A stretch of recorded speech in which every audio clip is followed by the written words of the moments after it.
Ya, Assalamualaikum warahmatullahi wabarakatuh. Perkenalkan, nama saya Rafil Muhammad Alif dari kelas Malam A dengan NIM 2113516. Di sini kelompok kami akan menjelaskan tentang konfigurasi mikrotik.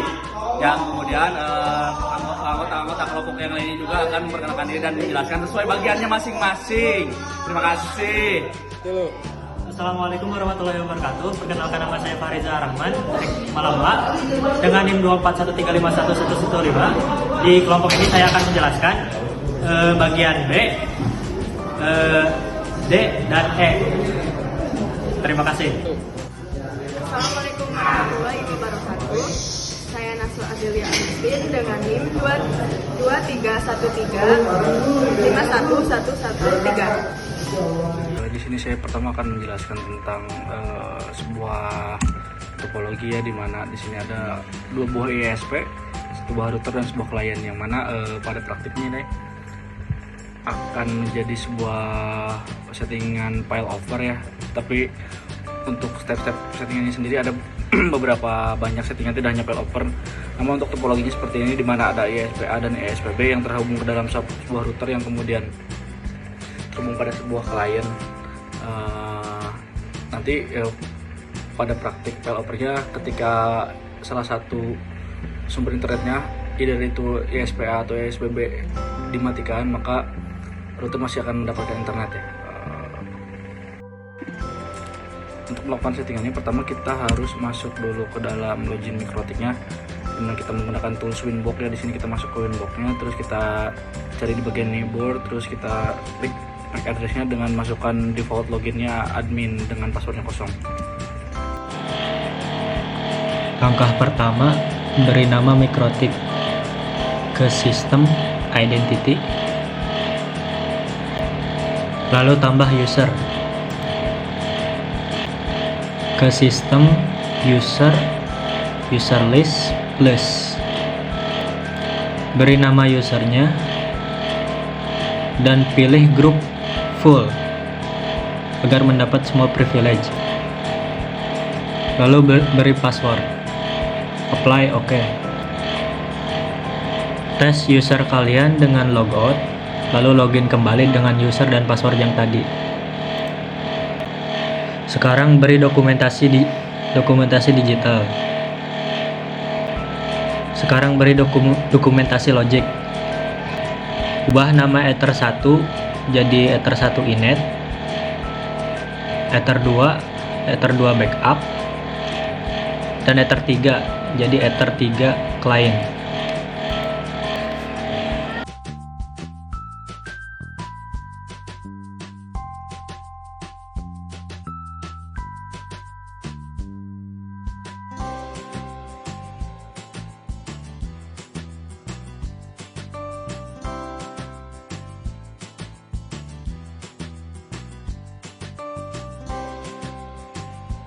Sekarang IP DHCP client. Klik tombol tambah. Masukkan interface Ether 1 untuk DHCP client-nya. Tambahkan lagi DHCP client untuk Ether 2. Apply OK. Sekarang tambahkan IP address ke IP address list plus, tambahkan IP address-nya, contohnya 192.168.1/24. Interface-nya Ether 3. Sekarang DHCP server ke IP DHCP server, kemudian DHCP setup, DHCP server interface-nya Ether 3 client, langsung next semua. Sekarang DNS, IP, DNS, masuk ke menu IP, DNS setting, masukkan IP servernya. Di sini 192 168.33.1 tambahkan lagi untuk ether 2 192.168.44.1 apply. Oke. Sekarang firewall, ke menu IP firewall, ke menu NAT lalu tekan tombol tambah plus. Di new NAT rule menu action, ubah action ke masquerade. Lalu di general, out interface-nya ke ether 1. Opsional di sini kalian bisa tambah komen sebagai dokumentasi logik. Tambahkan juga NAT rule untuk out interface ether 2 yang backup. Apply, oke. Di sini sama, ke menu action, actionnya masquerade.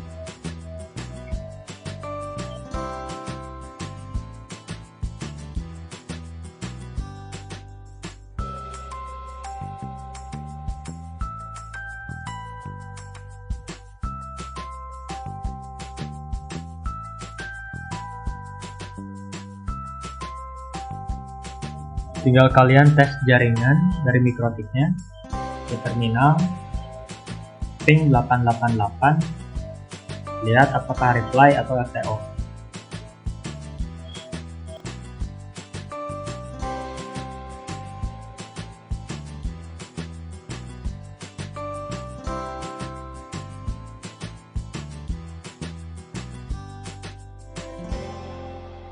Di sini saya akan melanjutkan bagian C, yaitu manajemen bandwidth. Pada langkah ini kita akan melakukan manajemen bandwidth menggunakan fitur Simple Queue pada mikrotik.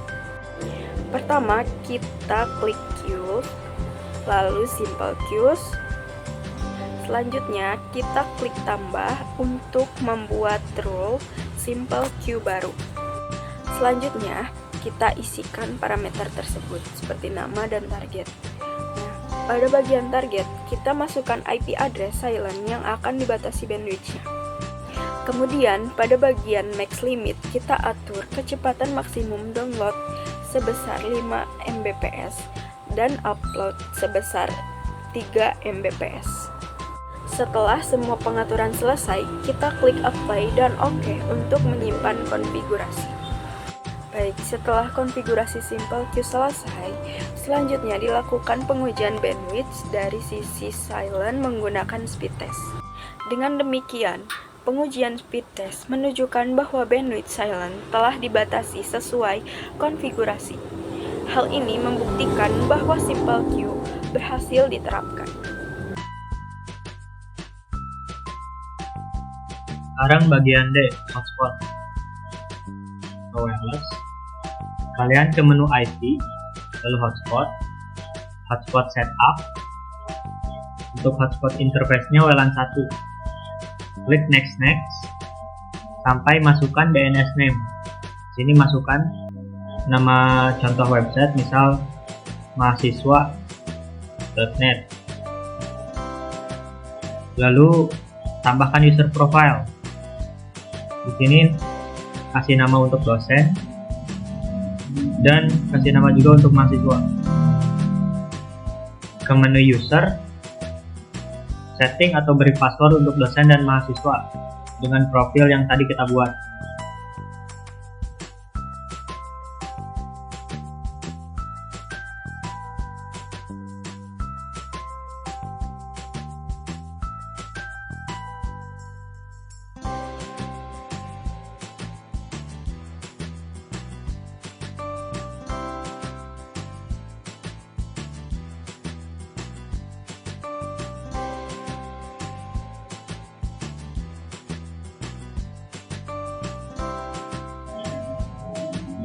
Masuk ke interface, lalu enable WLAN 1.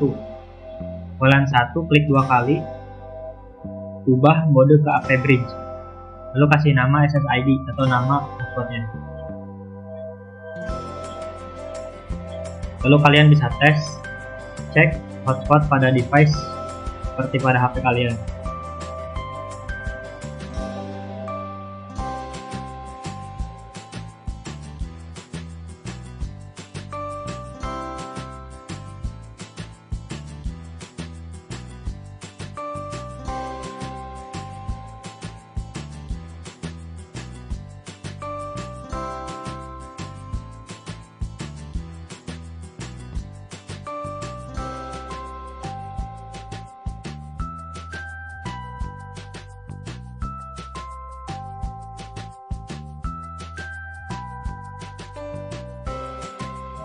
Sekarang bagian E, firewall, bagian blokir situs.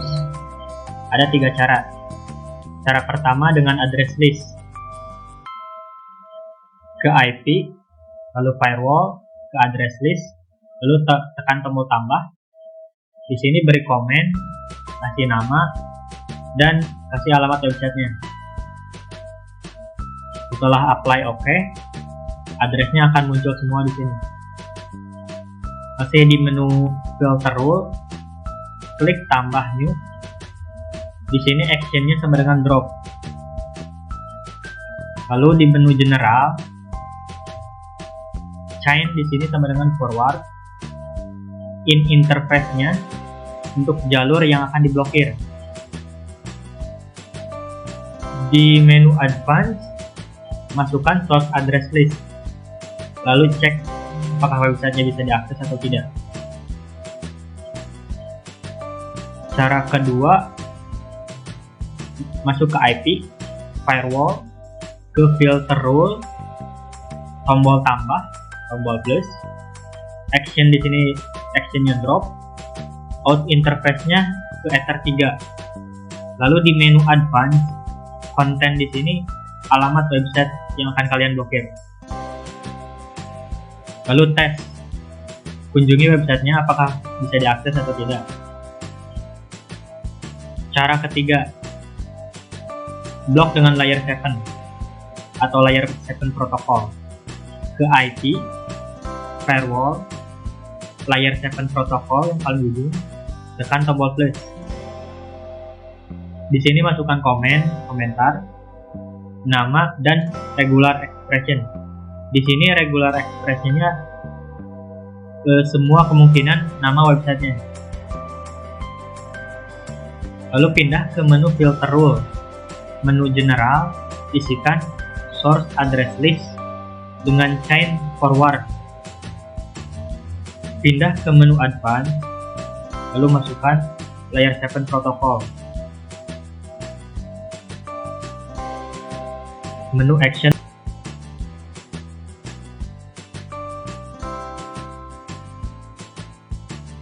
drop, lalu cek website yang akan diblokir apakah bisa diakses atau tidak.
sini saya akan melanjutkan, yaitu bagian F, menjelaskan failover. Failover adalah mekanisme untuk memindahkan koneksi internet secara otomatis dari link utama ke link cadangan ketika koneksi utama mengalami gangguan. Baik, pertama kita akan mengatur IP root untuk main link, yaitu koneksi internet utama. Lalu kita klik IP root, lalu tambah root main link, kita isi destination addressnya, lalu IP gateway ISP1, lalu distance-nya 1, lalu kita cek gateway, kita ping, lalu klik OK. Cek gateway dengan metode ping digunakan untuk mendeteksi apakah koneksi ISP utama masih aktif atau tidak. Baik, selanjutnya kita akan menambahkan IP root backup link sebagai koneksi cadangan. Selanjutnya kita akan menambahkan IP root backup link sebagai koneksi cadangan. Kita tambah root backup, lalu kita isi destination address-nya juga, lalu IP gateway ISP2, distance-nya 2, lalu kita klik OK. Nilai distance yang lebih besar menandakan bahwa root ini akan aktif hanya jika main link mengalami gangguan.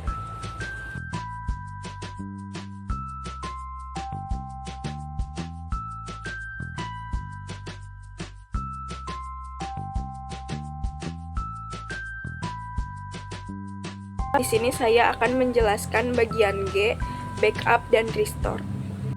Pada tahap ini, kita akan melakukan backup config, yaitu proses penyimpanan konfigurasi router yang sedang digunakan saat ini. Lalu kita klik backup, isi file nama, lalu pilih lokasi penyimpanan, lalu klik OK.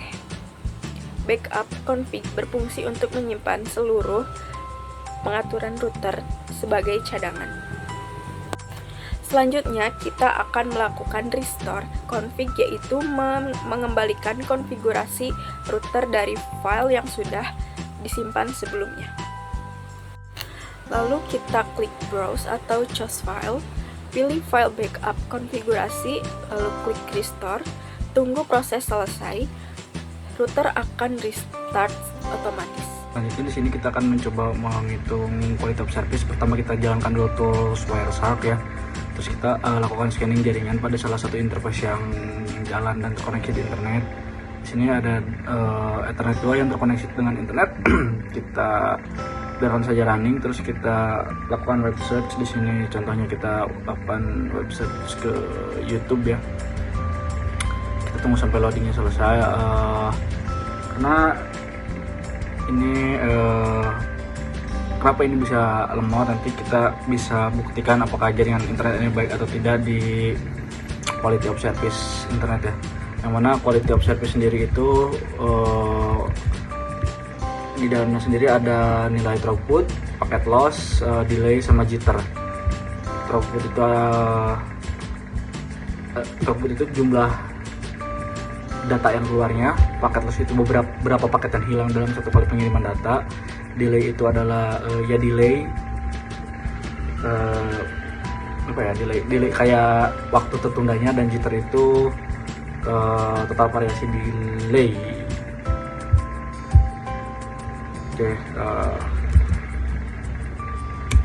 sini kita kalau sudah kita berhasil scan, di sini kita tinggal stop dulu scanningannya. Kalau sudah selesai stop, kita masuk ke menu statistik, terus kita capture. Nah, di situ semua informasinya muncul. Kita scroll ke bagian paling bawah, lalu kita screenshot ya. Nanti kita bisa lakukan hitung. Selanjutnya di sini kita akan menghitung nilai berdasarkan paket data yang kita terima ya. Di sini pertama kita akan menghitung yang namanya nilai throughput, yakni untuk rumusnya sendiri jumlah byte diterima dibagi time span terus dikali 8. Kenapa dikali 8? Karena untuk yang kita hitung itu kan jumlah bit, nanti kita harus konversi ke bytes dulu, makanya dikali 8. Karena untuk satu byte itu jumlahnya 8 bit ya. Sini kita lihat dari screenshot kita untuk jumlah byte diterimanya itu kan kelihatan ya di bagian sebelah itu, yakni yang berjumlah 1.08.709. Terus kita bagi dengan time span-nya yakni 72,673 milisecond, terus kita kalikan 8 karena seperti yang sudah saya sebutkan tadi. Nah, hasilnya itu adalah 1332 yang akan muncul di average bits, 1332 bits per second.